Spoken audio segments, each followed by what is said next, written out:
السلام علیکم ورحمۃ اللہ وبرکاتہ۔ ناظرین، ہم پروگرام قرآن سب کے لیے کے ساتھ آپ کی خدمت میں حاضر ہیں۔ انشاءاللہ آج سے قرآن مجید کو آسان زبان میں سمجھانے کا ایک سلسلہ شروع کیا جا رہا ہے۔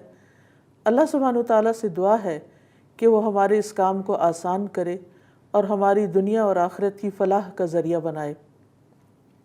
قرآن مجید اللہ سبحانہ وتعالیٰ کا کلام ہے۔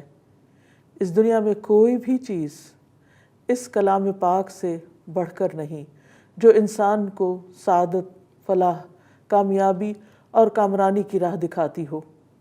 اللہ سبحانہ وتعالیٰ نے ہمیں پیدا کیا اور ہمیں دنیا میں جینے کا ڈھنگ سکھایا، ایسے ہی بیکار نہیں چھوڑ دیا، بلکہ ہمیں ہر موڑ پر، زندگی کے ہر قدم پر کیا کرنا چاہیے اس کے لیے بہترین رہنمائی فراہم کی۔ اللہ سبحانہ وتعالیٰ نے اول روز سے ہی دنیا میں انسانوں کی ہدایت کا انتظام کیا۔ آدم علیہ السلام کو جب دنیا میں اتارا گیا تو فرمایا فَإِمَّا يَأْتِيَنَّكُم مِّنِّي هُدًى فَمَن تَبِعَ هُدَايَ فَلَا خَوْفٌ عَلَيْهِمْ وَلَا هُمْ يَحْزَنُونَ کہ پھر اگر میری طرف سے تمہارے پاس کوئی ہدایت آئے، رہنمائی کی بات آئے، تو جو میری ہدایت کی پیروی کرے گا اس کے لیے نہ کوئی خوف ہے نہ کوئی غم ہے۔ تو حقیقت یہ ہے کہ خوف اور غم سے آزاد زندگی گزارنے کے لیے ضروری ہے کہ اللہ سبحانہ وتعالیٰ کی بھیجی ہوئی ہدایت کی پیروی کی جائے۔ اللہ تعالیٰ نے ہر دور میں جب پیغمبر بھیجے اور ہر بستی میں کوئی نہ کوئی رہنما آیا تو ساتھ ہی اس کے ہدایت بھی بھیجی، اور آخری نبی محمد صلی اللہ علیہ وسلم پر اپنا دین مکمل کر دیا، اور قرآن مجید جیسی نعمت ہم سب کے لیے رہتی دنیا تک کے لوگوں کی ہدایت کے لیے ان کے ساتھ بھیجی۔ حقیقت یہ ہے کہ قرآن مجید بہت ہی فضیلت والی کتاب ہے۔ قرآن مجید میں اس کے بارے میں آتا ہے کہ یہ ایک روشن اور واضح کتاب ہے۔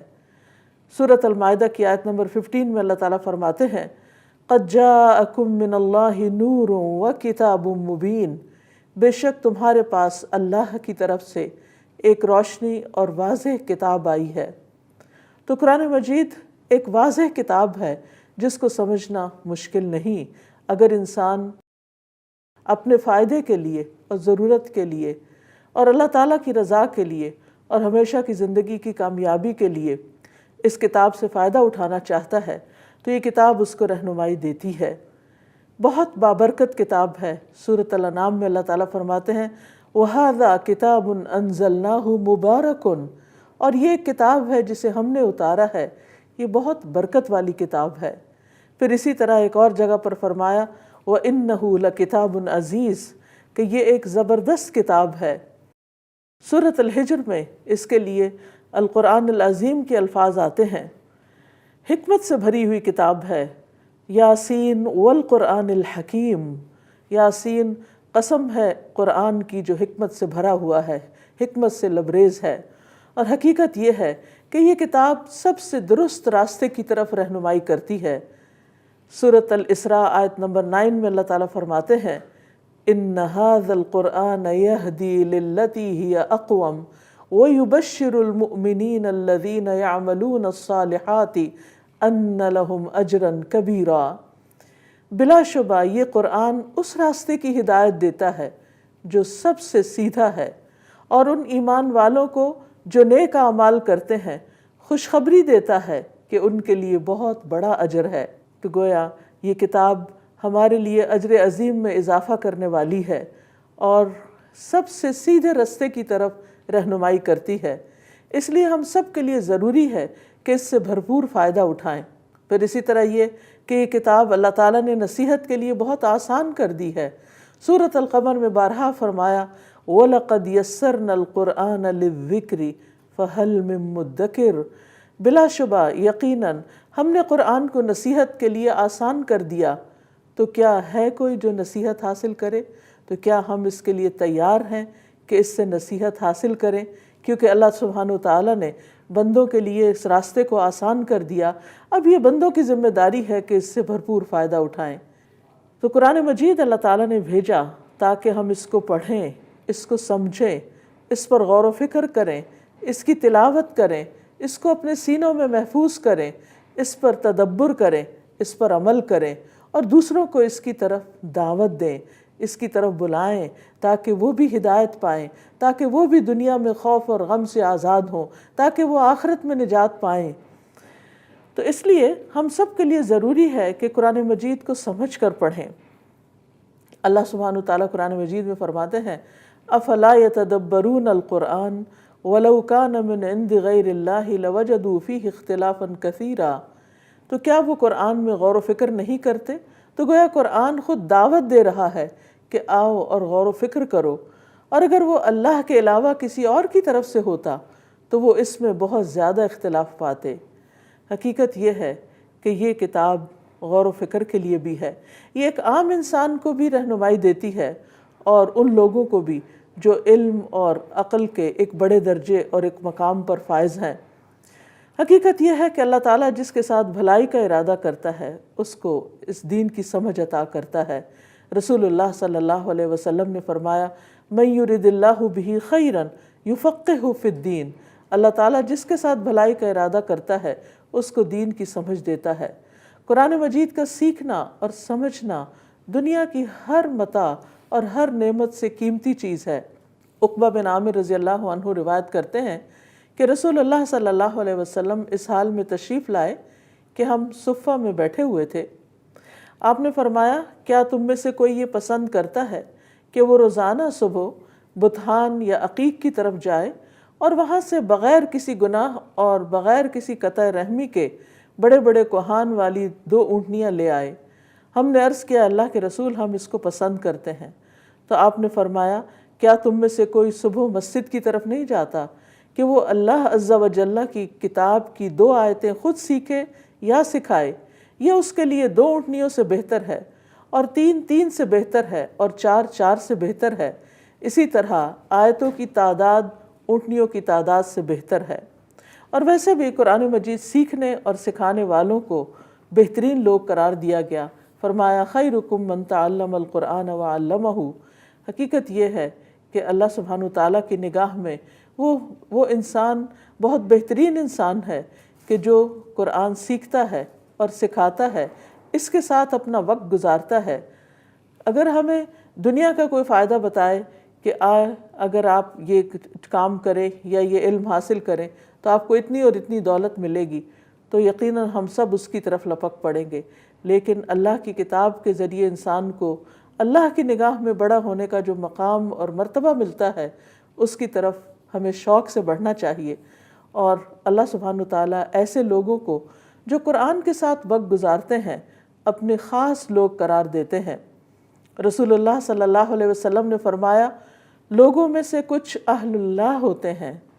آپ سے پوچھا گیا کہ وہ کون لوگ ہیں جن کو اللہ اپنا اہل قرار دیتا ہے؟ تو نبی صلی اللہ علیہ وسلم نے فرمایا وہ اہل القرآن ہیں، جو اہل اللہ اور اس کے خاص لوگ ہوتے ہیں۔ تو کیا ہمیں اس بات کا شوق نہیں؟ کیا ہمیں اس بات کی آرزو نہیں کہ ہم بھی اللہ کے خاص بندے بن جائیں؟ دنیا میں آپ دیکھیے کہ جب کوئی بڑا انسان ہوتا ہے یا کوئی ریسورسفل انسان ہوتا ہے تو لوگ اس کے قریب ہونے کی کوشش کرتے ہیں تاکہ اس کی قربت سے کچھ فائدے حاصل ہو جائیں۔ لیکن یاد رکھیے اس پوری کائنات کا بادشاہ، اس کا مالک رب العزت، وہ جن کو اپنے خاص بندے کہہ رہا ہے، جن کو اپنے VIPs قرار دے رہا ہے، کیا ہمیں اس بات کا شوق نہیں ہونا چاہیے کہ ہم ان میں شامل ہو جائیں؟ اور اس کے لیے ضروری ہے کہ ہم قرآن کی طرف رغبت کرنے والے ہوں، قرآن سے محبت کرنے والے ہوں، اور اس کی محبت کا تقاضا یہ ہے کہ اس کو کثرت سے پڑھنے والے ہوں، اس سے رہنمائی حاصل کرنے والے ہوں، اسی سے برکتیں پانے والے ہوں، اور اس کے ذریعے ہم ہر غم سے آزاد ہونے والے ہوں۔ ابن تیمیہ کہتے ہیں کہ جو ہدایت کی غرض سے قرآن میں تدبر کرتا ہے اس کے لیے حق کا راستہ واضح ہو جاتا ہے، اور قرآن کا اسلوب ہی ایسا ہے کہ جو انسان کو عقل اور غور و فکر سے کام لینے کی طرف دعوت دیتا ہے۔ بار بار قرآن مجید میں اللہ سبحانہ وتعالیٰ فرماتے ہیں افلا تعقلون افلا تتفکرون افلا تذکرون افلا یتدبرون القرآن۔ کیا تم سمجھتے نہیں؟ کیا تم غور نہیں کرتے؟ کیا تم نصیحت حاصل نہیں کرتے؟ کیا تم قرآن میں غور و فکر نہیں کرتے؟ تو جو شخص بھی قرآن میں غور و فکر کرتا ہے تدبر کرتا ہے اور اس لیے کرتا ہے کہ اس کو رہنمائی ملے، تو اس کو یقیناً حق ضرور مل جاتا ہے۔ عموماً انسان حق کی تلاش میں مارا مارا پھرتا ہے، سچائی کو پانا چاہتا ہے، کیونکہ انسان کی فطرت کے اندر ہے کہ خیر اور بھلائی اور سچائی کا راستہ اس کو ملے، لیکن جب اس کو سمجھ نہیں آتا تو اسے چاہیے کہ وہ قرآن کی طرف رغبت کرے اور اس کی طرف اس میں غور و فکر کرے اور اس کے اندر حق کو تلاش کرے۔ تو یاد رکھیے کہ قرآن مجید کو عموماً ہمارے ہاں جس طرح پڑھا جاتا ہے، صرف اس کی تلاوت کرنا یا صرف اس کی ریڈنگ کرنا، اس سے بھی اگرچہ ثواب اور برکت حاصل ہوتی ہے، لیکن غور و فکر کے لیے تیزی سے پڑھنا فائدہ نہیں دیتا۔ اس کے لیے ضروری ہے کہ ہم اس میں ٹھہر ٹھہر کر پڑھیں، سمجھ کر پڑھیں، اور چونکہ ہم اہل زبان نہیں تو اس میں اس کے ترجمے پر غور و فکر کریں، اس کے الفاظ کی گہرائی میں جائیں، اس کو اس طرح نہ پڑھیں جیسے کوئی شعر پڑھا جاتا ہے یا کوئی گانا گایا جاتا ہے، بلکہ اس میں اس طریقے سے اس کو پڑھیں کہ جس طرح اس کو پڑھنے کا حق ہے۔ قرآن مجید میں آتا ہے الذین آتیناہم الکتاب یتلونہ حق تلاوتہ اولئک یؤمنون بہ، وہ لوگ جن کو ہم نے کتاب دی وہ اس کو اس طرح پڑھتے ہیں کہ جیسے اس کو پڑھنے کا حق ہے، تو یہی وہ لوگ ہیں کہ جو اس پر ایمان رکھتے ہیں۔ تو اس پر ایمان کا تقاضا یہ ہے کہ اس کے پڑھنے کا حق ادا کیا جائے۔ جب انسان قرآن مجید سے تعلق قائم کر لیتا ہے تو اس کے کچھ فائدے انسان کو حاصل ہوتے ہیں۔ سب سے پہلی بات تو یہ کہ انسان کو جینے کا لطف آ جاتا ہے، انسان کو زندگی مل جاتی ہے، انسان کی روح کی غذا اس کو مل جاتی ہے، اس کی روح قوت پکڑتی ہے جس سے اس کی روح سرشار ہو جاتی ہے اور وہ انسان حقیقی معنوں میں خوش ہو جاتا ہے۔ قرآن مجید میں اللہ تعالیٰ فرماتے ہیں سورۃ الانفال کی آیت نمبر 24 میں، یا ایھا الذین آمنوا استجیبوا للہ وللرسول اذا دعاکم لما یحییکم، اے لوگو جو ایمان لائے ہو، اللہ اور اس کے رسول کی دعوت قبول کرو جب وہ تمہیں اس چیز کے لیے دعوت دے جو تمہیں زندگی بخشتی ہو۔ تو حقیقت یہ ہے کہ اللہ اور اس کے رسول کی دعوت زندگی بخشنے والی چیز ہے، تو اللہ کی دعوت اس قرآن کے ذریعے ہے۔ اور ویسے بھی اس کتاب کو اللہ سبحانہ وتعالیٰ نے ہدایت کے لیے بھیجا ہے۔ ایک جگہ پر آتا ہے ھدی للناس، کہ یہ تمام انسانوں کے لیے ہدایت ہے۔ دوسری جگہ پر آتا ہے ھدی للمتقین، کہ یہ اللہ سے ڈرنے والوں کے لیے ہدایت ہے۔ حقیقت یہ ہے کہ ان ھذا القرآن یہدی للتی ہی اقوم، یہ قرآن تو وہ راستہ دکھاتا ہے جو سب سے سیدھا ہے، اور پھر گمراہی سے بچنے کا ذریعہ بھی یہی کتاب ہے۔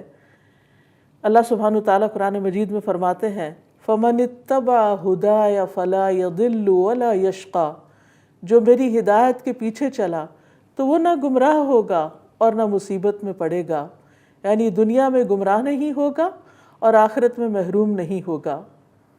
رسول اللہ صلی اللہ علیہ وسلم نے بھی یہ فرمایا کہ میں تمہارے درمیان دو چیزیں چھوڑ کر جا رہا ہوں، اگر تم ان کو مضبوطی سے پکڑے رکھو گے تو کبھی گمراہ نہیں ہوگے۔ ایک اللہ کی کتاب ہے اور دوسرے اس کے رسول صلی اللہ علیہ وسلم کی سنت، یعنی جب تک ان کو مضبوطی سے تھام رکھو گے، اور مضبوطی سے تھامنے کا مطلب یہ ہے کہ ان کو اچھی طرح سمجھا جائے، پڑھا جائے، ان میں غور و فکر کیا جائے اور اس کے مطابق اپنی زندگی کو چلایا جائے۔ پھر اسی طرح یہ ہے کہ قرآن مجید سے انسان کو روشنی اور فرقان ملتا ہے، جس کے ذریعے وہ اپنی زندگی کے مشکل مرحلوں میں آسانی کے ساتھ گزر جاتا ہے، کسی پریشانی کے بغیر گزر جاتا ہے۔ قرآن مجید میں قرآن کو فرقان بھی کہا گیا ہے کہ جو حق اور باطل کے درمیان فرق کرتا ہے۔ قرآن مجید پڑھنے سے انسان کے ایمان میں اضافہ ہوتا ہے۔ قرآن مجید میں آتا ہے سورۃ الانفال کی آیت نمبر 2 میں، انما المؤمنون الذین اذا ذکر اللہ وجلت قلوبہم وَإِذَا تُلِيَتْ عَلَيْهِمْ آيَاتُهُ زَادَتْهُمْ إِيمَانًا وَعَلَىٰ رَبِّهِمْ يَتَوَكَّلُونَ، کہ اصل مومن تو وہی ہے کہ جب اللہ کا ذکر کیا جائے تو ان کے دل ڈر جاتے ہیں، اور جب ان پر اس کی آیات پڑھی جائیں تو انہیں ایمان میں بڑھا دیتی ہیں، اور وہ اپنے رب ہی پر بھروسہ کرتے ہیں۔ تو اس سے کیا پتہ چلتا ہے کہ جب ایک انسان اپنے ایمان کے ساتھ، اپنے یقین کے ساتھ اللہ کی کتاب کو پڑھتا ہے تو واقعی اس کے دل کے اندر ایک ہلچل مچ جاتی ہے، اور جب اس پر یعنی وہ ان آیات کی تلاوت سنتا ہے تو پھر اس کی روح سرشار ہوتی ہے اور اس کے ایمان میں اضافہ ہوتا ہے۔ یاد رکھیے کہ انسان کے عمل صالح کا تعلق بھی انسان کے ایمان کے ساتھ ہے۔ انسان کا ایمان جتنا مضبوط ہوتا ہے اتنا ہی اس کے اندر عمل کا جذبہ پیدا ہوتا ہے۔ بہت سے لوگوں کو نماز پڑھنا ایک مشکل کام لگتا ہے، کیوں؟ اس لیے کہ ایمان کمزور ہے۔ جب ایمان مضبوط ہوگا تو نماز کا شوق اور نماز کی محبت پیدا ہو جائے گی۔ اسی طرح بندوں کی خدمت، نیکی کے دیگر کام، ان کے کرنے میں انسان کا ذوق اور شوق اس وقت زیادہ ہو جاتا ہے جب انسان کا ایمان بڑھ جاتا ہے۔ اور ایمان کو بڑھانے کے لیے بہترین نسخہ کیا ہے کہ قرآن مجید کی تلاوت کی جائے، قرآن مجید کو سنا جائے اور قرآن مجید کو سمجھا جائے۔ ناظرین، یہاں پر لیں گے ہم ایک چھوٹی سی بریک، اور اس کے بعد ہم اپنی گفتگو جاری رکھیں گے۔ ہمارے ساتھ رہیے گا۔ السلام علیکم ناظرین، ہم دوبارہ اپنی گفتگو کا سلسلہ شروع کرتے ہیں۔ تو ہم بات کر رہے تھے، جندب بن عبداللہ کہتے ہیں کہ ہم نے ایمان سیکھا، پھر ہم نے قرآن سیکھا جس سے ہمارے ایمان میں اضافہ ہوا، یعنی لا الہ الا اللہ کو جانا، اور پھر اس کے بعد اللہ کی کتاب کو سیکھا جس سے ہمارے ایمان میں اضافہ ہوا۔ اور اس اضافے کا فائدہ کیا ہوتا ہے کہ انسان کے عمل میں اضافہ ہو جاتا ہے۔ ابن مسعود رضی اللہ عنہ کہتے ہیں کہ جس میں یہ 3 باتیں پائی جاتی ہوں اللہ اس کے دل کو ایمان سے بھر دیتا ہے: عالم کی صحبت اختیار کرنا، قرآن کی تلاوت کرنا اور روزے رکھنا۔ ابن مسعود رضی اللہ عنہ کہتے ہیں کہ جو شخص قرآن سے محبت کرتا ہے وہ اللہ اور اس کے رسول سے محبت کرتا ہے۔ یعنی یہ ہو نہیں سکتا کہ کسی کو اللہ سے محبت ہو اور اس کی کتاب سے محبت نہ ہو، اور یہ ہو نہیں سکتا کہ کوئی قرآن سے محبت کا دعویٰ کرے اور پھر وہ اللہ تعالیٰ اور اس کے رسول صلی اللہ علیہ وسلم سے محبت نہ کرے۔ پھر یہ بھی یاد رکھیے کہ انسان جب قرآن پڑھتا ہے تو اسے اللہ کی رحمت ملتی ہے، اور جس کی زندگی میں اللہ سبحانہ وتعالیٰ کی رحمت ہو پھر اسے کس چیز کی کمی ہو سکتی ہے؟ قرآن مجید میں اللہ تعالیٰ فرماتے ہیں وَهَذَا كِتَابٌ أَنزَلْنَاهُ مُبَارَكٌ فَاتَّبِعُوهُ وَاتَّقُوا لَعَلَّكُمْ تُرْحَمُونَ، اور یہ کتاب جو ہم نے نازل کی ہے بڑی بابرکت ہے، لہٰذا اس کی پیروی کرو اور تقوی اختیار کرو، شاید کہ تم پر رحم کیا جائے۔ یعنی اللہ کی رحمت پانے کے لیے ضروری ہے کہ انسان کے اندر تقوی ہو، اور تقوی کس چیز سے آتا ہے؟ وہ بھی اس کتاب کو پڑھنے سے آتا ہے، اور یہ بہت بابرکت کتاب ہے۔ اور اس کی برکت کیا ہے؟ برکت کا ویسے بھی مفہوم یہ ہے کہ کسی بھی چیز میں بڑھوتری ہونا، اضافہ ہونا، نعمتوں کا زوال نہ ہونا، نعمتیں باقی رہنا۔ اور اس میں جب اگر زندگی دیکھی جائے تو زندگی میں برکت کا مطلب یہ ہے کہ انسان کی زندگی میں ویسے بھی اضافہ، لیکن جتنی بھی زندگی ہے اس میں انسان بہترین سے بہترین کام کر جائے۔ رزق میں برکت کا مطلب یہ ہے کہ انسان کو جو بھی اللہ نے دیا ہے وہ اس کے لیے کشادہ ہو جائے، اس کے اندر فقر کا اندیشہ نہ ہو، چیزوں کی کمی کا خوف نہ ہو۔ پھر اسی طرح وقت میں برکت کیا ہے کہ انسان ہر وقت کی تنگی کا شکار اور پریشان نہ رہے۔ پھر آپ صلی اللہ علیہ وسلم نے یہ خوشخبری دی کہ جو لوگ اللہ کے گھروں میں سے کسی گھر میں اللہ کی کتاب کی تلاوت کرتے ہیں، اس کی تعلیم میں مصروف ہوتے ہیں، ان پر سکینت نازل ہوتی ہے، رحمت انہیں ڈھانپ لیتی ہے، فرشتے انہیں گھیر لیتے ہیں، اور اللہ ان کا ذکر اپنے پاس موجود فرشتوں میں کرتے ہیں۔ یعنی کتنی بڑی برکت اور خوش قسمتی کی بات ہے کہ ایک تو انسان کو سکینت اور سکون حاصل ہوتا ہے، رحمت آ جاتی ہے، فرشتوں کا ساتھ مل جاتا ہے، اور اللہ سبحانہ وتعالیٰ ایسے لوگوں کا ذکر اپنے پاس فرشتوں کے پاس کرتے ہیں۔ گھروں میں برکتیں اترتی ہیں اور کشادگی پیدا ہوتی ہے۔ ابو ہریرہ کہا کرتے تھے کہ قرآن پڑھنے کی وجہ سے گھر اپنے رہنے والوں کے لیے کشادہ ہو جاتے ہیں، اس میں فرشتے حاضر ہوتے ہیں، شیاطین اس گھر کو چھوڑ دیتے ہیں اور اس کی خیر و برکت بڑھ جاتی ہے۔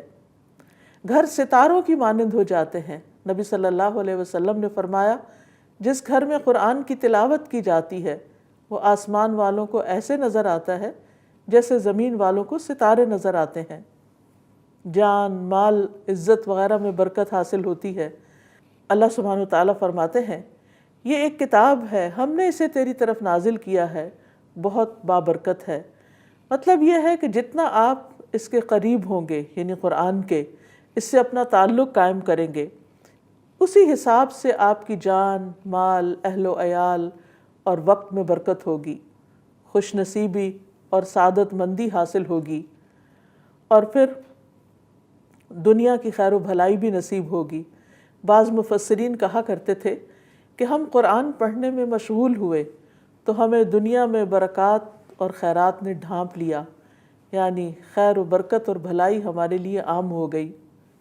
اسی طرح سلف صالحین کے اوقات جب تنگ پڑ جاتے تو وہ وقت میں برکت کا اثر لینے کے لیے قرآن پڑھنے کی طرف لپکتے تھے، یعنی جب وقت کی تنگی محسوس ہونے لگتی تو قرآن کی تلاوت کو مزید بڑھا دیا کرتے تھے۔ یاد رکھیے یہ کتاب انسان کو حکمت و دانائی عطا کرتی ہے۔ کعب بیان کرتے ہیں قرآن کو لازم پکڑ لو کیونکہ وہ عقل کی تیزی، حکمت کی روشنی اور علم کا سرچشمہ ہے، اور رحمان کی طرف سے نازل ہونے والی کتابوں میں سب سے نئی کتاب ہے۔ اللہ سبحانہ وتعالیٰ نے تورات میں یہ بات فرمائی ہے کہ اے محمد میں تم پر جدید تورات نازل کروں گا جو نابینا آنکھوں، بہرے کانوں اور غفلت میں پڑے ہوئے دلوں کو کھول دے گی۔ حقیقت یہ ہے کہ یہ کتاب انسان کو غفلت سے باہر نکالتی ہے، دلوں کے بوجھ دور کرتی ہے، انسان کو روشنی عطا کرتی ہے، ڈپریشن سے نکالتی ہے، زندگی میں بہتر سے بہتر کام کرنے کی طرف لے جاتی ہے، جس کے بعد انسان اپنی زندگی میں بھی زیادہ پروڈکٹیو ہو جاتا ہے اور دوسروں کے لیے بھی خیر اور بھلائی اور بہتر تبدیلی کے راستے پیدا کرتا ہے۔ اس کتاب کو پڑھنے سے، اس علم کے حاصل کرنے سے انسان کو رفعت اور بلندی ملتی ہے۔ سورۃ المجادلہ میں اللہ تعالیٰ فرماتے ہیں یرفع اللہ الذین آمنوا منکم والذین اوتوا العلم درجات، اللہ ان لوگوں کو درجوں میں بلند کرے گا جو تم میں سے ایمان لائے اور جنہیں علم عطا کیا گیا۔ یعنی اس کتاب کا علم جتنا جتنا زیادہ ہوتا جاتا ہے اسی اعتبار سے انسان کے درجات بڑھتے چلے جاتے ہیں۔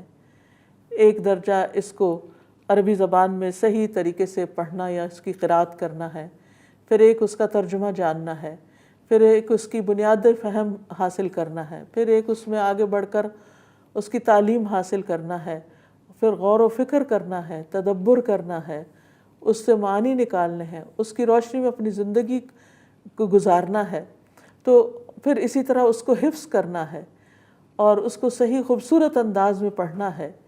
تو جتنے جتنے انسان مرحلے طے کرتا چلا جاتا ہے اسی اعتبار سے اس کے درجے بلند ہوتے چلے جاتے ہیں۔ عامر بن واصلہ سے روایت ہے کہ نافع بن عبد الحارث مکہ اور مدینہ کے ایک راستے پر عسفان میں آ کر عمر رضی اللہ عنہ سے ملے۔ وہ استقبال کے لیے آئے تھے۔ عمر رضی اللہ عنہ نے انہیں مکہ کا عامل بنایا تھا، تو آپ نے ان سے پوچھا کہ آپ نے اہل وادی پر کسے مقرر کیا؟ انہوں نے کہا کہ ابن ابزہ کو۔ انہوں نے پوچھا ابن ابزہ کون ہے؟ کہنے لگے ہمارے آزاد کردہ غلاموں میں سے غلام ہے۔ عمر نے کہا کہ تم نے ایک آزاد کردہ غلام کو اپنا جانشین بنا دیا؟ انہوں نے کہا وہ اللہ عز و جل کی کتاب کو پڑھنے والا ہے اور فرائض کا عالم ہے۔ عمر رضی اللہ عنہ نے کہا ہاں واقعی تمہارے نبی صلی اللہ علیہ وسلم نے فرمایا اللہ اسی کتاب کے ذریعے بہت سے لوگوں کو اونچا کرتا ہے اور بہت سوں کو اس کے ذریعے نیچے گراتا ہے۔ حقیقت یہ ہے کہ دنیا میں بھی عزت پانے کا ذریعہ اللہ کی کتاب کے ساتھ مضبوط تعلق قائم کرنا ہے۔ پھر اس کتاب کے پڑھنے کا ایک فائدہ یہ ہے کہ اس کے پڑھنے سے انسان گناہوں سے بچا رہتا ہے، اللہ سبحانہ وتعالیٰ کی ناراضگی کے کاموں سے بچا رہتا ہے۔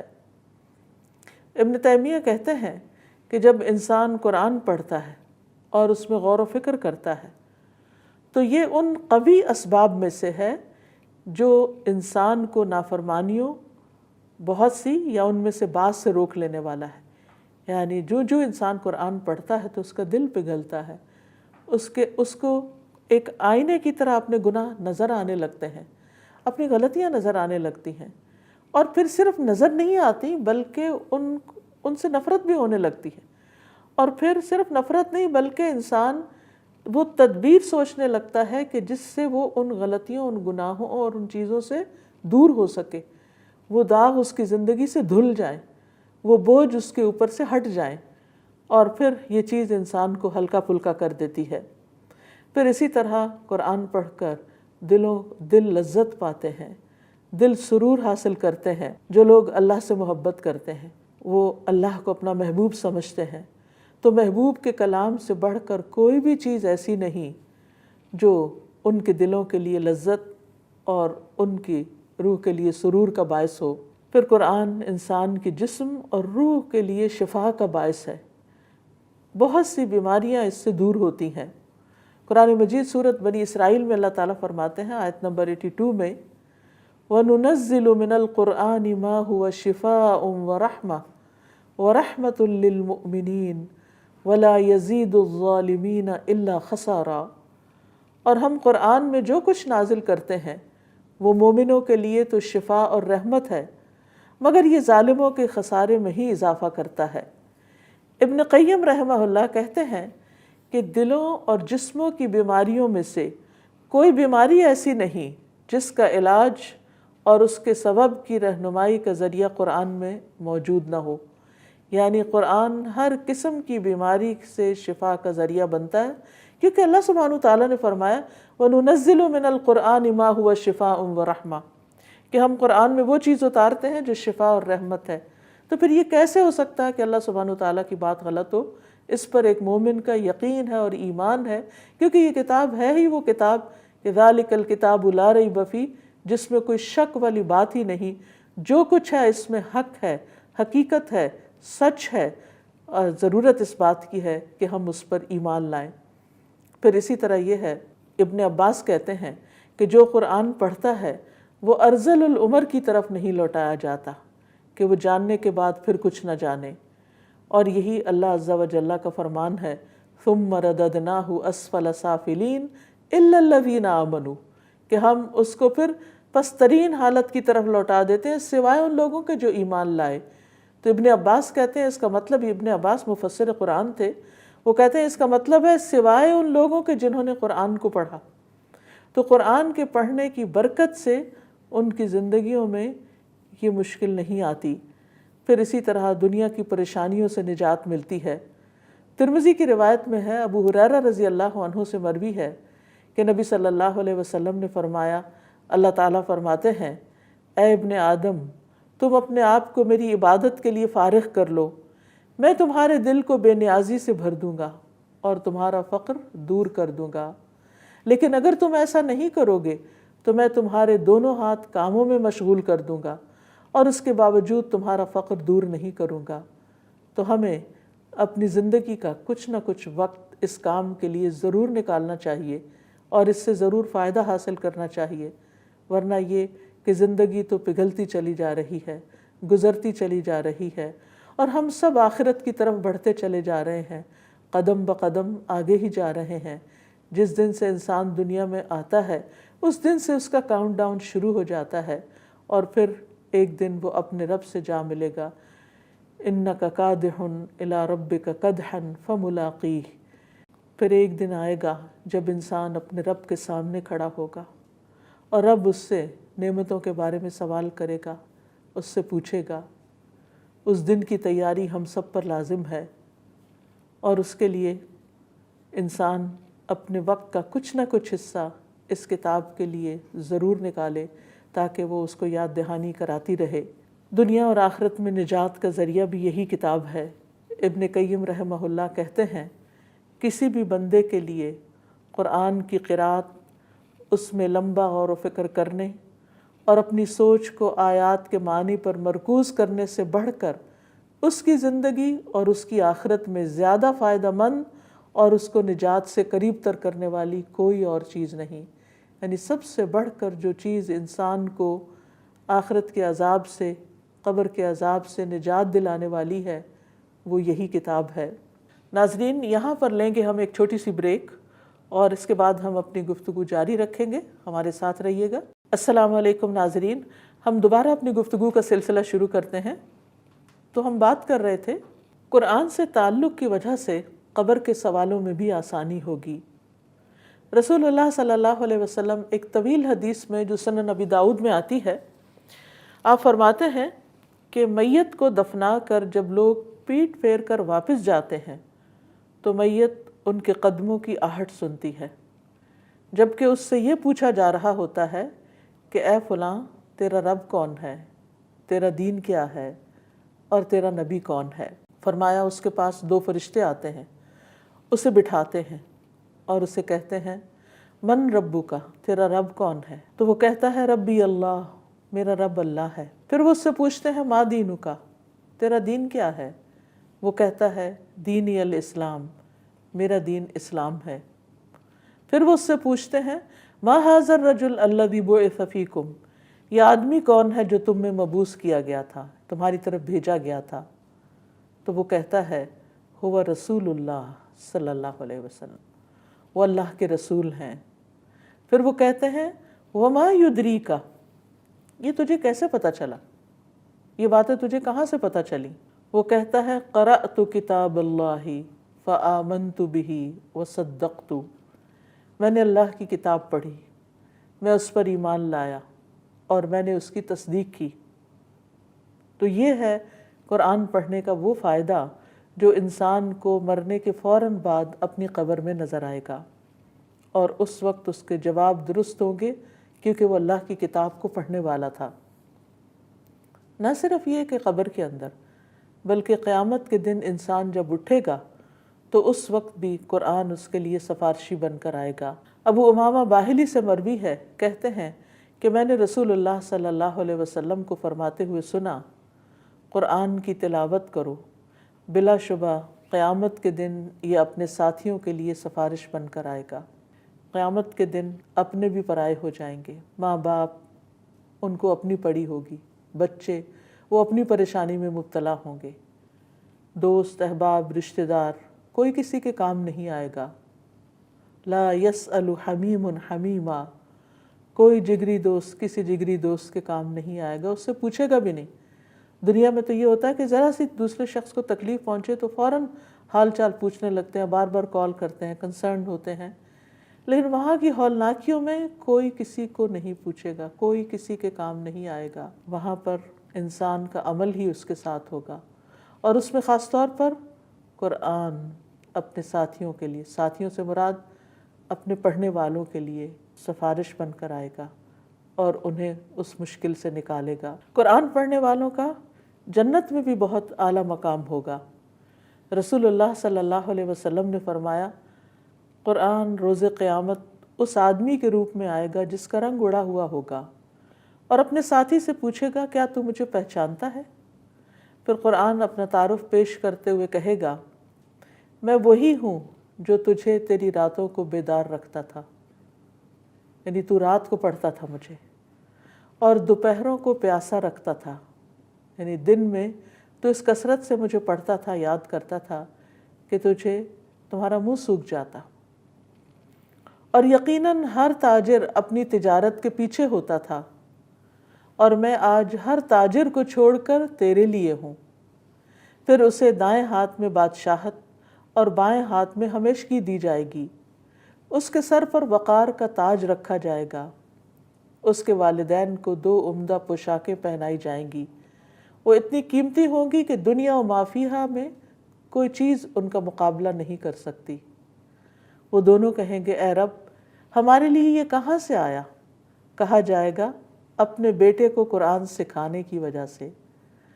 صاحب قرآن کو روز قیامت کہا جائے گا کہ پڑھتا جا اور جنت کے درجے چڑھتا جا، اور اسی طرح ٹھہر ٹھہر کر پڑھ جس طرح تو دنیا میں ٹھہر ٹھہر کر پڑھتا تھا، پس تیرا مقام وہ ہوگا جہاں تیری آخری آیت ہوگی۔ تو آپ سوچئے کہ اگر والدین کا اتنا زیادہ اکرام ہوگا تو پھر جس شخص نے خود قرآن پڑھا ہوگا اس کا مقام اور اس کا درجہ کتنا بڑا ہوگا۔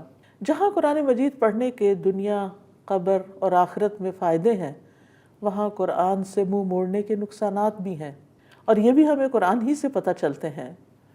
سورۃ الزخرف میں اللہ تعالیٰ فرماتے ہیں مَن یعش عن ذکر الرحمن نقیض لہ شیطانا فہو لہ قرین، اور جو شخص رحمان کے ذکر سے آنکھیں بند کر لیتا ہے ہم اس پر ایک شیطان مسلط کر دیتے ہیں جو اس کا ساتھی بن جاتا ہے۔ یعنی جو شخص اللہ کا ذکر نہیں کرتا، اللہ کی کتاب کو نہیں پڑھتا، پھر شیطان اس پر حاوی ہو جاتا ہے، اور بے شک وہ ضرور انہیں اصل راستے سے روکتے ہیں اور یہ سمجھتے ہیں کہ بے شک وہ سیدھی راہ پر چلنے والے ہیں۔ یعنی اس وقت انسان کو اپنی غلطی کا بھی احساس نہیں ہوتا، وہ غلط کر رہا ہوتا ہے، شیطان اس کو اندھا کیے ہوئے ہوتا ہے، حق دیکھنے نہیں دیتا، اور انسان سمجھتا ہے کہ وہ جو کچھ کر رہا ہے وہ بالکل صحیح ہے۔ اسی طرح اللہ کی کتاب سے منہ موڑنے کا نتیجہ دنیا کی زندگی تنگ ہونا ہے۔ سورۃ طٰہٰ میں اللہ تعالیٰ فرماتے ہیں وَمَنْ أَعْرَضَ عَنْ ذِكْرِي فَإِنَّ لَهُ مَعِيشَةً ضَنْكًا وَنَحْشُرُهُ يَوْمَ الْقِيَامَةِ أَعْمَى قَالَ رَبِّ لِمَ حَشَرْتَنِي أَعْمَى وَقَدْ كُنْتُ بَصِيرًا قَالَ كَذَلِكَ أَتَتْكَ آيَاتُنَا فَنَسِيتَهَا وَكَذَلِكَ الْيَوْمَ تُنْسَى، اور جس نے میری نصیحت سے منہ موڑا تو بے شک اس کے لیے تنگ زندگی ہے، اور ہم اسے قیامت کے دن اندھا کر کے اٹھائیں گے۔ سوچئے ذرا، قیامت کے دن اندھا کر کے اٹھائیں گے۔ وہ کہے گا اے میرے رب تو نے مجھے اندھا کر کے کیوں اٹھایا، حالانکہ میں تو دیکھنے والا تھا۔ وہ فرمائے گا اسی طرح تیرے پاس ہماری آیات آئیں تو تو انہیں بھول گیا، فنسیتہا، تو نے ان کو بھلا دیا، اللہ کی آیات کو، اور اسی طرح آج تو بھلایا جائے گا، یعنی آج تیرا بھی کوئی پرسان حال نہیں۔